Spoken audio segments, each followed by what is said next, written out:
Fala aí, rapaziada do nosso canal RB Futebol, trazendo mais um vídeo aqui no nosso canal. E nesse vídeo para falar da vitória do Fortaleza sobre o Flamengo, 2-1 no Maracanã. Wesley contra e Lucero fizeram os gols do Fortaleza e o Pedro descontou para o Flamengo. Com essa vitória, o Fortaleza assume aí a 7ª colocação do Campeonato Brasileiro, nesse momento com 26 pontos. Antes de soltar o vídeo trazendo aí o pós-jogo da vitória do Leão, quero convidar você que ainda não é inscrito no nosso canal, se inscreva, ativa o sininho das notificações para você não perder nada. Tudo do Fortaleza, tudo do Leão do PC, você encontra aqui no nosso canal RB Futebol. Então vamos aí para o vídeo e daqui a pouco nós estaremos de volta. Porque o gol do Wesley contra, claro que não conta como finalização para o Fortaleza. Então o Fortaleza no primeiro tempo encaixou alguns contra-ataques com o Breno Lopes em cima do Wesley, levando perigo, mas não finalizou. Veio o segundo tempo, o Fortaleza continuou explorando esse lado. O Wesley, que vem fazendo um bom campeonato hoje, não fez um bom jogo, não pelo gol contra. Isso não diz se o cara jogou bem ou não, né? É uma infelicidade. Mas ele deixou muito espaço nas costas dele, e justamente por esse lado, ora com o Breno Lopes, ora com o Pochettino, que foi quem escapou para fazer o passe para o Lucero, foi nessa faixa que o Fortaleza agrediu o Flamengo o tempo todo. Foi por ali que saiu o gol do Lucero. O time do Fortaleza fez um jogo muito bom em termos de marcação, embora o Flamengo tenha finalizado muito, tirando cruzamentos, finalizações através de construção, o Fortaleza não deu conforto para o Flamengo, né? Os volantes, o Pedro Augusto e o Hércules, marcaram bem, o Gerson foi muito bem marcado. Coube ao Flamengo tentar cruzamentos, e aí o Pedro teve chance, bola na trave, o João Ricardo fez uma partidaça. O Flamengo teve volume, não foi o Flamengo mais organizado que a gente já viu. O Flamengo teve volume e o João Ricardo trabalhou muito bem. Mas dentro do que se propôs o Fortaleza a fazer no Maracanã, fez com muita força, muita aplicação e executou a estratégia do contra-ataque para vencer.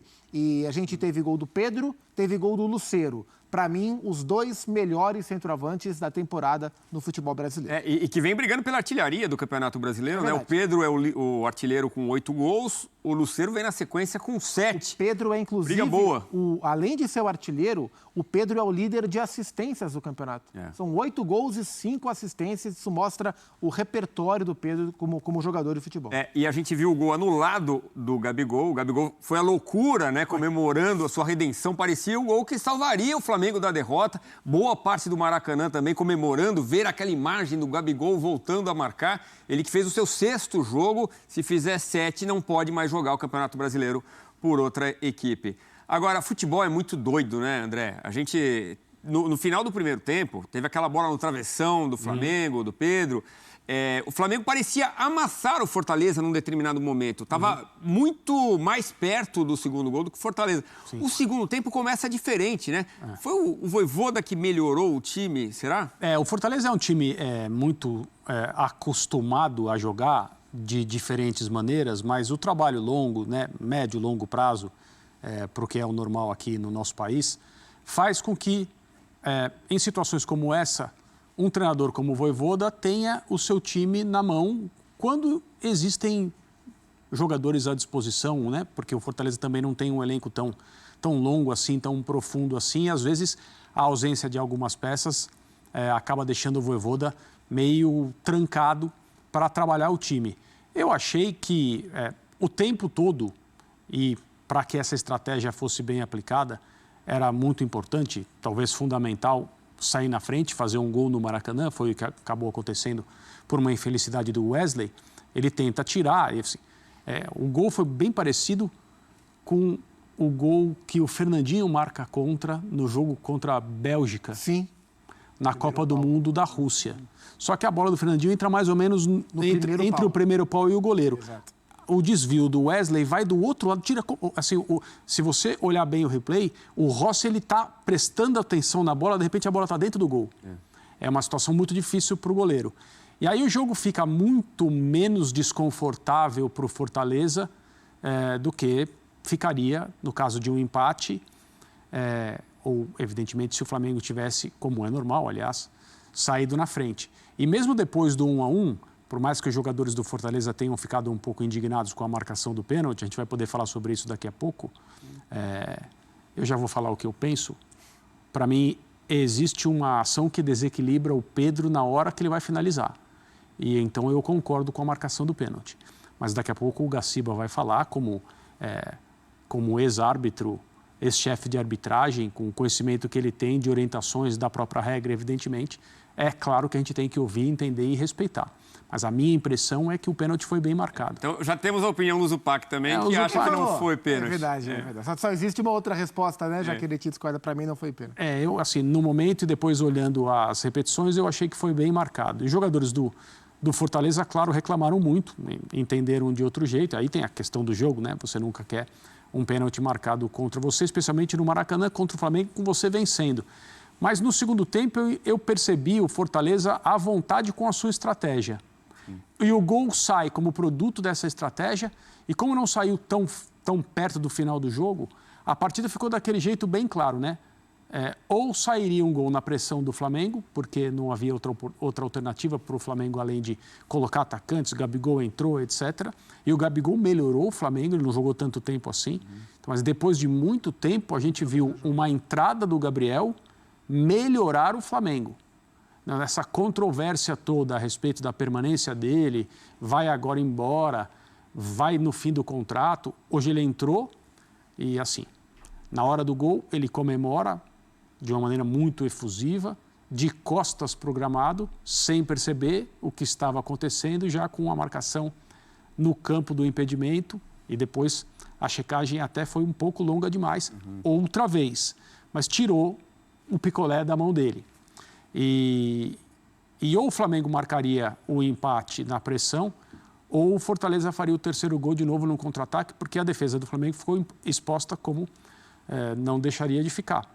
E o Fortaleza teve oportunidades para fazer o terceiro gol. E interessante a leitura que o Tite fez para tornar o Flamengo mais ofensivo. Eu achei interessante as trocas que ele fez, porque, assim, é claro, colocar o Gabriel junto com o Pedro no primeiro momento torna o Flamengo mais ofensivo. Depois ele vai e coloca o Carlinhos com o Pedro, com o Gabriel, claro, torna o Flamengo mais ofensivo. Mas, além dessas trocas, o Tite fez outras duas trocas. Ele tirou os dois zagueiros e colocou outros dois zagueiros. Aí algum torcedor menos detalhista para falar, pô, mas o técnico tá doido, o time tá perdendo. O que adianta ele tirar o Fabrício Bruno e colocar o Léo Ortiz e depois tirar o Davi Luiz para colocar o Léo Pereira? É justamente pela maneira que o jogo ficou. O Flamengo estava sofrendo com os contra-ataques do Fortaleza. A partir do instante em que o Fortaleza faz 2-1, o Flamengo, que já estava sofrendo, ia ter que se lançar ainda mais. Ia passar a correr o risco de sofrer ainda mais com os contra-ataques. O que ele fez? Ao invés de deixar dois zagueiros mais cansados no momento mais desprotegido da equipe, ele bota dois zagueiros mais frescos justamente nesse momento para, caso o Fortaleza tenha o contra-ataque, o Léo Ortiz, que jogou do lado direito, onde joga o Fabrício Bruno, que era onde o Fortaleza estava atacando bastante, com mais caixa para correr atrás dos jogadores do Fortaleza prontos para contra-atacar. Então, dentro das opções de banco, o Tite colocou os atacantes que ele tinha e deu mais fôlego para a zaga, permitir que o resto do time se lançasse mais ao ataque. Foram trocas inteligentes, o Flamengo finalizou bastante, teve volume, não conseguiu buscar o empate, acho que dentro das estratégias o Fortaleza acabou conseguindo sobressair nesse aspecto, mas a leitura tática do Tite foi interessante. E eu concordo com o André em relação ao Gabriel, não acho que o Gabriel entrou bem só porque fez o gol anulado, porque o Gabriel entrou com uma função de circular por trás, da direita para dentro, né, atrás do Pedro e do Carlinhos, e ele deu bastante passe em direção à área, além do gol anulado, teve outra finalização, então ele se movimentou bastante, fez o jogo rodar, foi uma boa entrada, a melhor entrada do Gabriel nesses últimos tempos no time do Flamengo. E a comemoração, como o André destacou, mostra que ele está a fim de jogo, que está a fim de Flamengo. Que é o normal se dele, havia né? negociação, ou se há negociação, que ainda é possível, né? Foi o 6º jogo, eu repito. Se ele fizer 7, ele não pode sair agora. Mas nesse momento está ali com a cabeça no Maracanã, naquele ponto que seria muito importante para o Flamengo. Ele é isso. O Gabriel nunca tirou o pé um segundo sequer dentro de campo pelo Flamengo. Acho que disso ninguém pode acusá-lo. E eu não tenho nenhuma dúvida do quanto ele gosta do Flamengo. O problema foram as atitudes extra-campo dele, alguns lapsos de comprometimento com o trabalho como um todo e a discordância contratual dele com a diretoria. Mas dentro de campo, ele pode jogar mal, como ele vinha jogando mal há bastante tempo. Hoje jogou bem. Mas ele sempre é um cara que se doa em campo pelo Flamengo o tempo inteiro que ele está presente. Né? Eu me pergunto, André, o quanto que ele não estar entregando o que a gente está acostumado a ver não pode ter uma explicação física, né? Do físico dele, porque ele ficou muito tempo parado por causa da suspensão. Aquela história do antidoping, do exame que ele deu problema para fazer e tudo. É uma história que ainda vai ser resolvida na Suíça. Uhum. Porque a gente não vê o Gabigol jogando aquilo que a gente sabe que ele pode, né? Será que passa pela questão física? Não, pode ser, né? Aí, de novo, é preciso dizer que ele se colocou numa posição complicada, difícil, porque ele produziu essa suspensão, né? Sim. Esse período que ele ficou sem poder jogar, e aí tem o recurso do Flamengo, etc., que vai ser julgado, e ao que tudo indica, os especialistas brasileiros aí, né, nesse tipo de caso, são praticamente unânimes ao dizer que ele vai ser absolvido, vai poder voltar a jogar, mas é preciso, né, que haja o desfecho do processo desse caso que é complicado. Mas esse caso ele foi manufaturado pelo Gabriel. Ele não estava dopado, porque o exame de sangue comprova que ele não estava, e o comportamento dele levou a tudo isso. Então não é uma coisa assim, o jogador, o atleta que é pego alega contaminação e tal, e é uma discussão absolutamente complexa e tal, por causa das regras, etc. Não. Foi um caso de mau comportamento com as pessoas que estavam lá trabalhando para colher os exames de todos os jogadores do Flamengo e não conseguiram, num primeiro momento, colher o dele, foram maltratadas por ele. Ele teve um piti, um ataque e colocou-se nessa situação. Então, pode ser. Acho que é bem provável, bem razoável que o período afastado tenha prejudicado o Gabriel fisicamente, que ele é um jogador que também precisa muito da sua parte física para render. Mas se isso está mesmo acontecendo, a responsabilidade é 100% dele. Mas hoje já mais ligado, um Gabigol mais do jeito que a gente já conhece, né? E ele foi para a Suíça tentar resolver essa história. Ele está muito querendo resolver, obviamente, né? Seguir sua carreira, até que pode comprometer sua ida para um outro clube no ano que vem. A gente sabe que acabou o contrato dele, acaba no final do ano. Agora, quanto que o Gabigol, Zupac, pode ajudar o Flamengo nessa briga pelo título? A gente sabe que o Pedro, nesse momento, é intocável. Intocável. Mas o Gabigol pode contribuir muito? Claro que pode, claro que pode. Hoje ele contribuiu. O Flamengo poderia ter somado pontos, empatado, eventualmente virado, através do Gabriel. Ele é muito bom jogador, ele é um dos melhores atacantes que nós temos jogando no futebol brasileiro. A questão é que faz há um ano, mais ou menos, que ele entrou numa fase técnica ruim, né? Num primeiro momento, fase técnica ruim, depois vieram os problemas disciplinares em relação ao doping, já como reserva, suspensão, aí ele volta, aí episódio camisa do Corinthians, o que desgasta ele internamente e também externamente em relação à torcida. O anúncio público de que o contrato não vai ser renovado, e foram várias coisas, né, que começaram com uma queda técnica, e ele foi para o banco com o Jorge Sampaoli, não foi com o Tite, ele foi para o banco com o Sampaoli por uma queda técnica. Mas o Gabriel é um jogador, em teoria, muito útil, dos melhores que nós temos. Então, se ele... E tem a impressão que agora, talvez ele encontre mais leveza para jogar. Uma vez que está claro que ele não vai ficar, que ele está discutindo o futuro dele, o Gabriel hoje ele tem duas preocupações.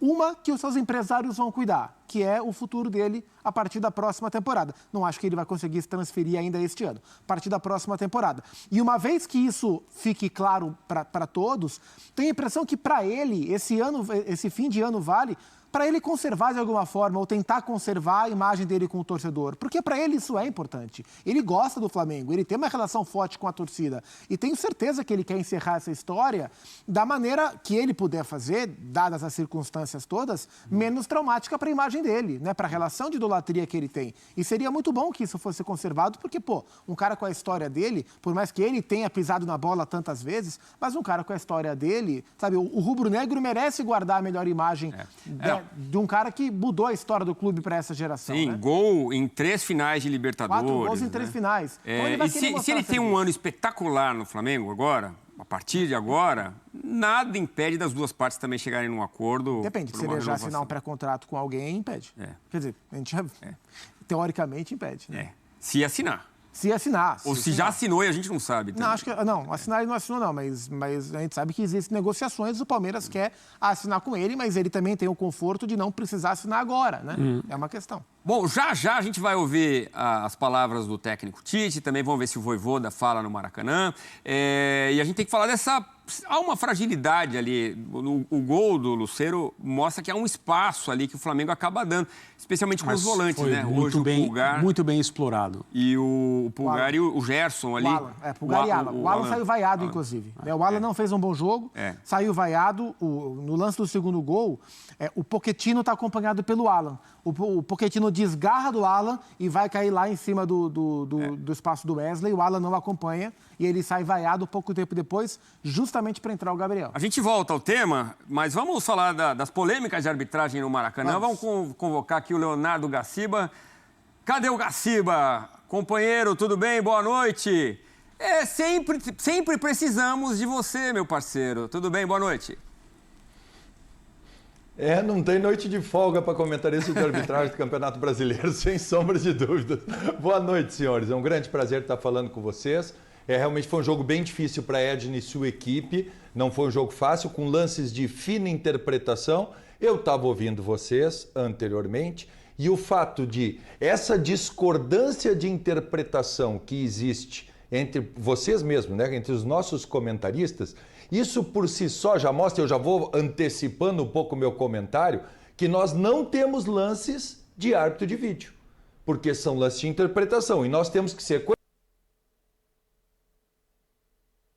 do árbitro de vídeo. Nesse jogo, antes de dizer se acertou ou errou, o árbitro de vídeo, para mim, agiu legal em não interferir nas decisões da Edna quando as situações eram todas interpretativas. Mas estou à disposição para ver a jogada que for. Vamos começar com a reclamação rubro-negra, porque a queixa é que há um empurrão no Wesley que acaba fazendo o gol contra, Gaciba.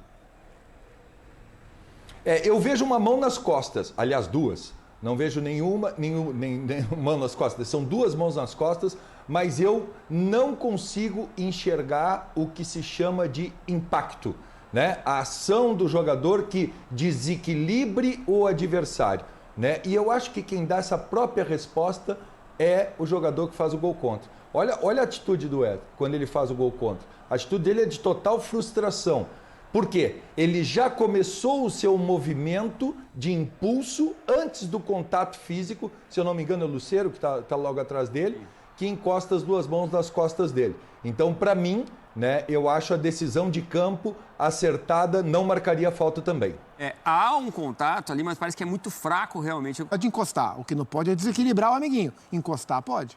Agora, a grande questão que o pessoal no meu grupo aqui estava chamando de Gasparzinho. Não, Gasparzinho estava em campo. Houve ou não houve um contato no Pedro, na sua opinião, para a marcação do pênalti para o Flamengo, Gaciba? Mas esse lance é legal exatamente por isso. É isso que eu estava falando a respeito do árbitro de vídeo, né? Sim, não é pênalti Gasparzinho não, viu? Houve o contato físico. Houve o contato físico da perna do Pedro, né, com o jogador defensor, né? Não é esse pênalti mandrake, aquele que o cara diz, olha, não caiu. Aí sim seria lance de árbitro de vídeo. O árbitro de vídeo teria que entrar e sugerir revisão, pois não houve contato. E aí, se não houve contato, claramente foi simulação do Pedro. O que eu acho que aconteceu na jogada é que, ao ter esse contato, o Pedro acaba errando o chute na bola. E aí acaba chutando o chão, porque teve esse contato na perna, ele já estava com a perna engatilhada. Qual é o grande detalhe desse lance? Porque, para mim, não é lance de árbitro de vídeo, viu? Ele tem que respeitar se o pênalti é marcado ou não é marcado, porque é um lance de fina interpretação. A respeito do que você estava falando, e eu vou usar isso, se o jogador do Fortaleza cruza atrás do Pedro e faz com que tenha esse contato que desequilibre o Pedro, ok, para mim penalidade existe. Mas na própria transmissão nós temos uma imagem atrás, que é inclusive a única imagem que nós tivemos para mostrar esse contato, que o jogador do Fortaleza está correndo ao lado. e, na verdade, o Pedro mantém esse contato com o defensor quando ele enquadra o corpo para conseguir fazer o chute. Então, é o movimento do Pedro ao engatilhar o chute que faz ter esse contato com a perna do defensor do Fortaleza. Para mim, por isso, a penalidade não existiu, por mais que seja um lance de finíssima interpretação. Se o jogador corre atrás do Pedro, pênalti. Como o jogador correu ao lado e o Pedro que busca esse espaço para bater seu chute, correr ao lado do coleguinha, conforme vocês mesmos colocaram, não é pênalti. Calçar o colega ao cruzar atrás dele, mesmo de forma imprudente e sem intenção, há penalidade. Então, para mim, na minha opinião, o pênalti não existiu, por mais que o contato tenha existido. Então, aí o VAR deveria ter feito exatamente essa observação, né? Ele deveria respeitar a decisão da Edna pelo seguinte, o que ela vai... A Edna diz, provavelmente narrou ao VAR, né? Pedro é calçado por trás. O VAR deve dizer para ela, sim, o contato físico existiu, segue decisão de campo. Porque isso é a interpretação da Edna, se esse contato é ou não faltoso. Certo. E isso é que a gente tem que perder aqui no Brasil. Né? A gente gosta de um VAR pouco interferente na partida. A gente acha lindo quando acontece lá fora que os caras não entram, né, na questão da intervenção. Quando acontece aqui, a gente como comentarista tem a obrigação de vir aqui e dizer... Erraram, mas não deveria o VAR ter entrado. Por mais que seja muito difícil para o torcedor, em especial do Fortaleza, entender nesse tipo de situação que há um erro de arbitragem, mas não é um erro claro e óbvio, né, no qual convém a intervenção do árbitro de vídeo. É curioso isso, né? Porque assim, a Edna poderia mudar a sua opinião se chamada fosse. Mas talvez o que o VAR, como o Gaciba lembrou, né? Tem que ter a certeza de que foi, ou de que não foi, né? Tem que ter essa convicção. Então, o VAR não errou em não chamar. É bem curioso, porque a Edna poderia mudar a sua opinião. Mas, Gaciba, se por um acaso, na conversa da Edna com o VAR, ela tem a impressão de que o toque foi por trás e o VAR comunica que foi um toque lado a lado. E se ela marcou achando que aconteceu uma coisa, mas aconteceu outra coisa, ainda assim o VAR não chama... Porque não é um lance claro, é isso? A própria árbitra, né, ou todos os árbitros, né, que apitam futebol, eles têm o direito de, se estiverem em dúvidas, solicitar ao árbitro de vídeo que mostre a imagem a ele. Eles têm esse direito. Você sabe quantas vezes aconteceu nos mais de 900 jogos que eu dirigi a arbitragem brasileira? Uma. Num lance de expulsão...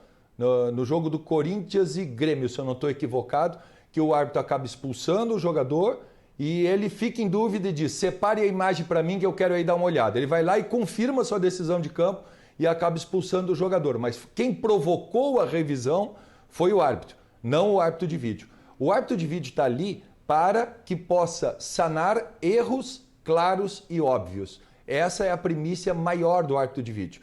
Porque se o árbitro de vídeo der uma segunda oportunidade, que esse é o grande erro que acontece, que é o árbitro de vídeo permitir ao árbitro que olhe a jogada uma segunda vez. Não é para isso que o árbitro de vídeo foi criado. O árbitro de vídeo foi criado para o gol de mão do Maradona. O árbitro de vídeo foi criado para o gol de mão do Henry. O árbitro de vídeo foi criado por 1,5 metro que a bola entrou no chute ao gol da semifinal da Copa do Mundo e a arbitragem de campo não viu. O árbitro de vídeo não foi criado para um lance de tão fina interpretação como essa e o árbitro tem que sim ter personalidade de decidir no campo com o que ele enxergou dentro da partida. Assim como eu concordo com a decisão do gol do Fortaleza sem falta no defensor, eu discordo dessa decisão, mas acho, repito, o árbitro de vídeo para mim acertou nos dois, porque ele não tem que se meter nesse tipo de jogada. E a Edna estava muito próxima da jogada, né? Ela apita com muita convicção. Agora, se sou ela, eu vou ao VAR. Se ela tem esse direito, essa prerrogativa. Não seria prudente ela ir, Gaciba, para tomar a decisão até com mais convicção? O detalhe será que ela tem dúvida? Depende da convicção dela. Essa é uma pergunta que tem que ser feita. Provavelmente ela não teve. Ela não tem essa dúvida, ela está com uma situação. E outra coisa que a gente tem que colocar, né? Tente imaginar um jogo que toda vez que o árbitro for contestado na sua decisão dentro do campo, ela vá ao vídeo para dar uma olhada na jogada.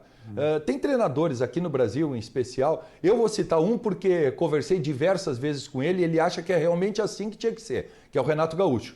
O Renato acha que tudo que é lance capital na partida, o árbitro deveria olhar. Como isso vai acabar? Challenger, desafio. A partir daí não precisa o árbitro de vídeo, a figura de um árbitro na cabine.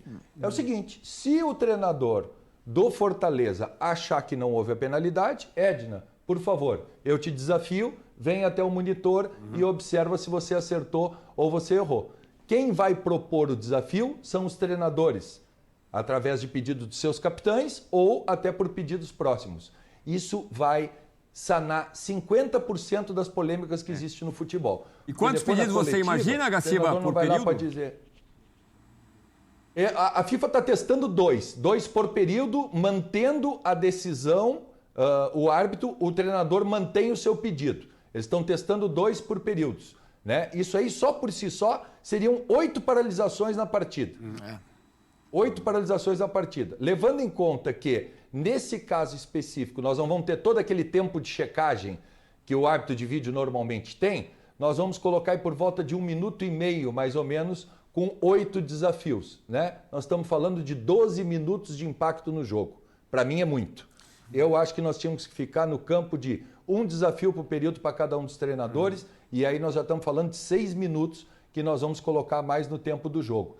Pode tirar a dinâmica. Lembrando que um esporte tão lindo como é o voleibol, hoje em dia o desafio é utilizado como tempo técnico. O treinador sabe que a bola não tocou no bloqueio, mas desafia para quebrar o ritmo da outra equipe. Então, quer dizer, se no vôlei acontece, imagine no futebol como é que vai ser. Gaciba, deixa eu te fazer uma pergunta. Na situação de hoje do pênalti no Pedro, o lance é checado porque é um pênalti e o protocolo manda checar. Os profissionais do VAR na cabine, eles podem ter visto, a gente não sabe, né, porque não temos o depoimento deles, eles podem ter visto exatamente o que você viu.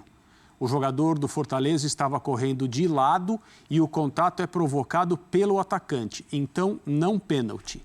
Mas mesmo que eles tenham visto isso, você não acha que eles deveriam comunicar a Edna para que, no mínimo, ela fosse ao monitor?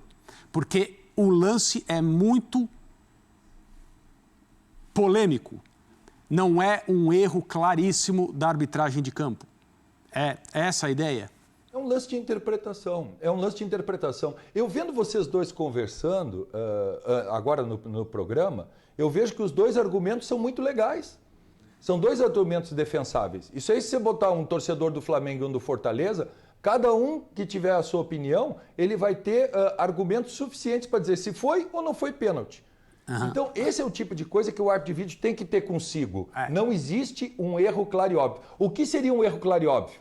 Não sem tocou. Contato físico. Não tocou. O pênalti Gasparzinho. Perfeito. Né? Aí sim, aí é um erro claro e óbvio. Edna, vem aqui porque eu tenho uma imagem que vai mostrar para ti que tu viu um calço e esse calço não existiu. Certo. Não teve contato físico. Agora, ela viu um calço, teve o contato físico, a partir daí é com ela. A interpretação é com o campo. Tá bom, Gaciba. Daqui a pouco você volta para falar de outras polêmicas em outros jogos. Então, até já, companheiro. Estamos à disposição. Boa. Daqui a pouco o Tite, também as entrevistas no Maracanã para essa vitória do Fortaleza, que momentaneamente põe o Flamengo na 3ª colocação. Nos últimos 6 jogos, o Fortaleza só perdeu para o Vasco, né? Sim. Então tá aí, pessoal, foi o vídeo onde os comentaristas debateram aí Fortaleza 2-1 em cima do Flamengo no Maracanã e o Leão subindo na tabela do campeonato. Gostou do vídeo? Deixa o seu like, se inscreva no canal, ativa o sininho das notificações. Forte abraço a todos e até o nosso próximo vídeo aqui no nosso canal RB Futebol.